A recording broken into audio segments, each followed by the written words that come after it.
Welcome back to law बडी। आज हम बात करने वाले हैं section 219 of BNSS 2023 which talks about prosecution for offences against the marriage.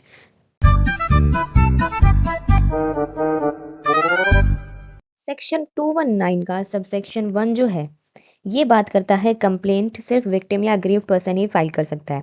ये कहता है कि कोर्ट तभी किसी शादी से जुड़े offences which are defined under section 81 to 84 का केस सुनेगा जब कोई अफेक्टेड पर्सन खुद कंप्लेंट करे, लेकिन इसके कुछ एक्सेप्शंस हैं। जैसे कि अगर जो विक्टिम है वो कोई बच्चा है या फिर मेंटल कंडीशन से परेशान है या फिर फिजिकली वीक है या कोई ऐसी महिला है जो लोकल कस्टम्स के अकॉर्डिंग पब्लिक में नहीं आ सकती, तो कोर्ट की परमिशन से कोई और उसकी तरफ से कंप्लेंट कर सकता है। ठीक है। देन हमारे पास है सब क्लॉज बी। ये बात करता है कि अगर विक्टिम पति है जो आर्म्ड फोर्सेज में ड्यूटी पर है और छुट्टी नहीं ले सकता, तो उसका ऑथराइज्ड रिप्रेजेंटेटिव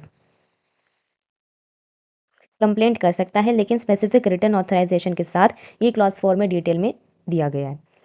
देन है कि अगर वाइफ विक्टिम है अंडर सेक्शन 82, तो उसके तरफ से कंप्लेंट ये लोग भी कर सकते हैं विच आर उसके पेरेंट्स या फिर उसके भाई बहन, उसके बच्चे या फिर खानदानी रिश्तेदार जो कि ब्लड मैरिज या अडॉप्शन से रिलेटेड है, या फिर वो भी कोर्ट की परमिशन के साथ। ठीक है।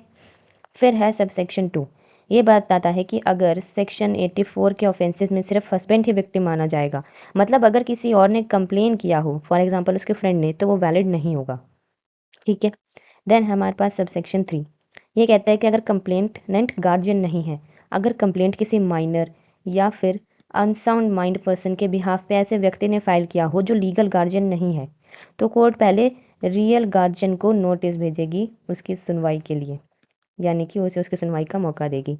देन हमारे पास है सबसेक्शन 4। ये बताता है कि आर्मी में ड्यूटी पर होने वाले पति का ऑथराइजेशन ये लिखित होना चाहिए। उसमें लिखा हो कि पति ने एलिगेशंस को समझा है, कमांडिंग ऑफिसर के काउंटर साइन और सर्टिफिकेट होना चाहिए कि छुट्टी मिलना पॉसिबल नहीं है। ठीक है। देन हमारे पास है सबसेक्शन 5। ये बताता है कि ऐसे डॉक्यूमेंट्स को जेन्युइन माना जाएगा जब तक कुछ और प्रूव ना हो। देन है सबसेक्शन 6। ये कहता है, सेक्शन 64 का स्पेशल क्लॉज है ये, कि अगर पति अपनी बीवी जो 18 साल से छोटी हो के साथ सेक्सुअल रिलेशंस बनाता है, तो उस ऑफेंस का केस 1 साल के अंदर ही फाइल किया जा सकता है। 1 साल के बाद कोर्ट कॉग्निजेंस नहीं लेगा। देन है हमारे पास सबसेक्शन 7। ये बात करता है अबेटमेंट और अटेम्प्ट भी उसमें इंक्लूड हैं। मतलब अगर किसी ने किसी और को शादी से जुड़े ऑफेंसेस करने में हेल्प की हो या कोशिश की हो, तो भी उस पर यही रूल्स अप्लाई होंगे। ठीक है। This was all about section 219 of BNSS 2023. If you found this video useful, do like, share and comment down your feedback, and do not forget to subscribe your Law Buddy for more such legal content. Thank you.